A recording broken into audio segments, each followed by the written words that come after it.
Real estate హైదరాబాద్లో గతం కంటే ధరలు పెరిగినాయా తగ్గాయా? ఇవన్నీ పెద్ద పెద్ద క్వశ్చన్లు అడిగి మీరు 5 నిమిషాల్లో పరిగెట్టమంటే ఎట్లా పరిగెడతాం?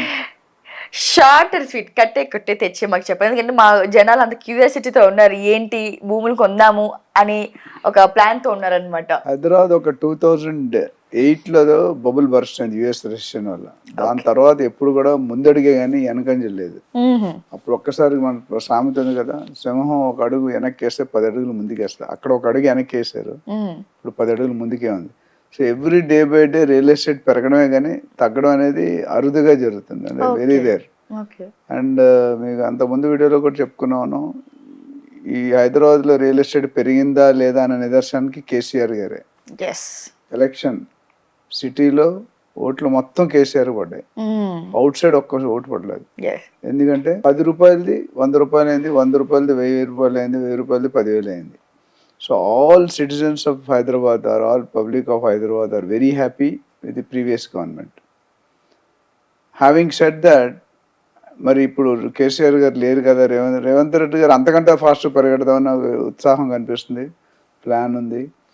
సో రేట్స్ అనేది నాకు తెలిసి వెరీ షార్ట్లీ, నిన్న మొన్న ఎలక్షన్ వచ్చినాయి. సో పాత గవర్నమెంట్ మొత్తం కొట్టుకుపోయింది, కొత్త గవర్నమెంట్ సగం వచ్చింది, బీజేపీ వాళ్ళు సగం వచ్చినట్టున్నారు రఫ్గా. సో ఇప్పుడు ఏం చేస్తారంటే, వీళ్ళకి రియల్ ఎస్టేట్ డెవలప్ చేయాలనేది మొదటి నుండి డే 1 నుండి రేవంత్ రెడ్డి గారు చెప్తున్నారు.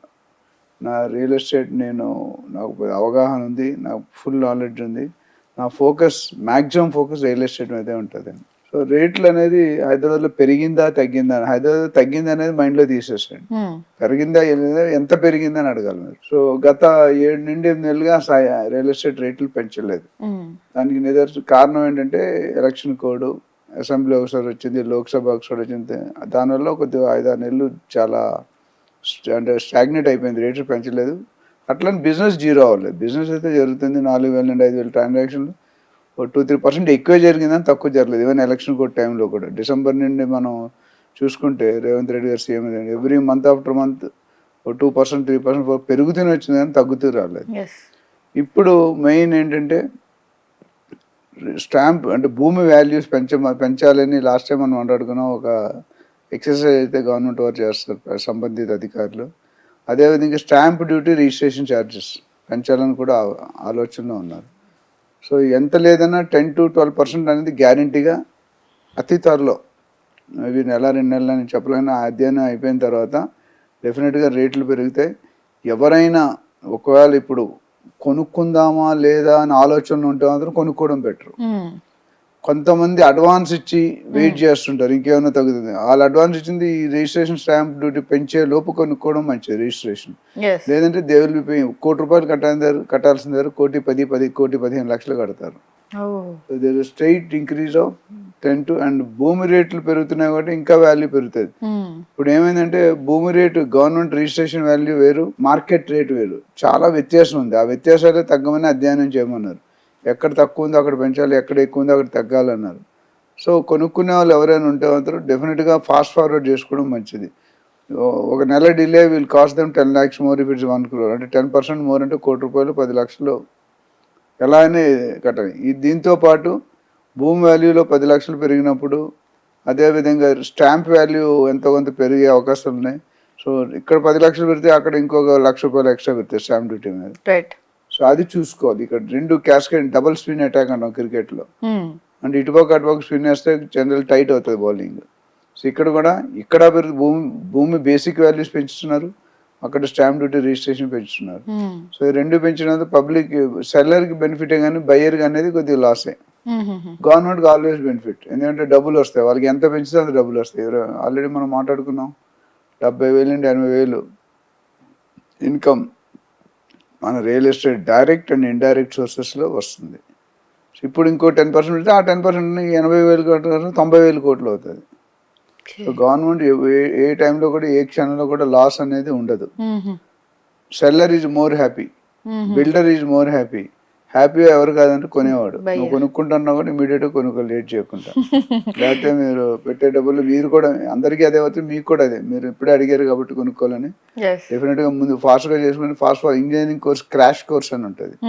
అంటే 6 నెలలు, 1 year కోర్సు 1 monthలోనే 2 monthsలో చెప్పేస్తారు. ఓకే. అట్లా మీ ఒక ఆలోచన 6 నెలలు 1 ఇయర్ అనుకుంటే మీ హస్బెండ్ చెప్పి ఇమీడియట్గా డీల్ చేసుకుంటే మీకు 10-15% మిగులుతుంది డెఫినెట్గా. yes. సో రేట్లు అనేది రియల్ ఎస్టేట్లో ఎప్పుడు కూడా ముందు చూపే, వెనక చూపు అంటూ ఉండదు. అండ్ రియల్ ఎస్టేట్లో చాలా మంది అడుగుతారు పెట్టుకుంటే ఎన్ని రెట్లు పెరుగుతుంది, ఎక్కడ పెట్టాలని సపరేట్ టాపిక్స్ మనం మాట్లాడాం ఆల్రెడీ. రైట్. సో ఇప్పుడైతే మాత్రం హైదరాబాద్లో లాస్ట్ ఇయర్ కంటే ఈ ఇయర్ కంపేర్ చేసుకుంటే ఎక్కువ. డెఫినెట్గా ఎక్కువ ఉంది. ఎంత ఎక్కువ ఉందంటే ఏరియా బట్టి ఉంది. బట్ 10-20% యావరేజ్గా ఎవ్రీ ఇయర్ 15-20% పెరుగుతూనే ఉంది. రైట్. ఎవరైనా ఇన్వెస్ట్మెంట్ చేసుకుంటే మనం ఏం చేస్తామంటే 5 నుండి 6 సంవత్సరాల్లో రిటర్న్ పోతుంది. జనరల్గా 4 సంవత్సరాలు అవుతుంది. బట్ నేను సేఫర్గా ఒక 1 ఇయర్ 2 ఇయర్ ఎక్కువ. ఎందుకంటే మనం అండర్ కమిట్ చేసి ఓవర్ డెలివరీ చేయాలి. ఓవర్ కమిట్ చేసి అండర్ డెలివరీ చేస్తే మన బ్రాండ్ పడిపోతుంది. నేను 30 years నేను నా బ్రాండ్ కాపాడుకుంటూ వస్తాను. ఎలక్షన్లో ఎలాగైతే పోల్ ఎలక్షన్ చేశారు, కేకే సర్వే, ఆర్ఎస్ సర్వే, చాలా 50 సర్వేలు చేశారు. అందులో KK survey I think nearest accuracy దగ్గరలో నిలిచింది. అట్లా నంది రామేశ్వర గారు చెప్పారంటే ఒక లాజిక్, ఒక బేసిక్. పవన్ కళ్యాణ్ అంటారు కదా, నాకు తెక్క ఉంది, తెక్కను లెక్క ఉందని. సో మనం ఏది చెప్పినా ఒక లాజిక్తో, ఒక బేసిస్తో చెప్తాం. ఏదో అడిగారు యాంకర్ ఏదో చెప్పాలని కాకుండా లాస్ట్ 10 years జరిగిన రికార్డు మన దగ్గర ఆల్రెడీ ఉంది. ఎలా పెరుగుతూ వచ్చింది అనేది మనం గమనిస్తూ ఉన్నాం. సో దాన్ని బట్టి ఏమవుతుందంటే రియల్ ఎస్టేట్లో నెక్స్ట్ 10 years హైదరాబాద్లో it is going to rock. There is no doubt about it. And investment హ్యాపీగా పెట్టుకోవచ్చు. మొత్తం ప్రపంచం మొత్తం, యావత్ ప్రపంచం మొత్తం కూడా హైదరాబాద్ని రియల్ ఎస్టేట్ డెస్టినీగా చూస్తుంది.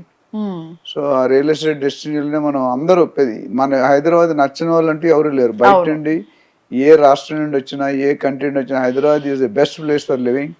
Eco friendly, environmental friendly. అట్లనే లగ్జరీ హోమ్కి టువర్డ్స్ కల్చర్ మూవ్ అవుతుంది. అంతకుముందు నేను చెప్పాను రైల్వే రిజర్వేషన్లో ఫస్ట్ సెకండ్ క్లాస్ ఫుల్ అయ్యేది, తర్వాత థర్డ్ ఏసీ ఫుల్ అయ్యేది, తర్వాత సెకండ్ ఏసీ ఫుల్ అయ్యేది, తర్వాత ఫస్ట్ ఏసీ. ఇప్పుడు రివర్స్ అవుతుంది. First AC, second AC. Style of living, culture. చాలా మంది బతుకుతున్నారు. ఇప్పుడు మనలో 90% మంది బతుకుతారు, కానీ జీవించమని చెప్తాను. రియల్ ఎస్టేట్లోకి వస్తేనే అది పాసిబుల్. మిగతా ఏ మీడియాలో నేను తప్పట్టట్లేదు. బట్ మనకున్నంత స్పీడ్, తొందరగా పెరగాలనే ఆలోచన కానీ ఆశ కానీ ఉన్న వాళ్ళకి real estate is the best field, platform. But you should have patience, you should be committed, you should have communication skills. మెయిన్గా ముఖ్యంగా హానెస్టీ, ట్రాన్స్పరెన్సీ, ఇంటిగ్రిటీ. కస్టమర్ని అర్థం చేసుకొని మనం బిహేవ్ చేస్తాం. అందులో 3 పువ్వులు 6 కాయలు.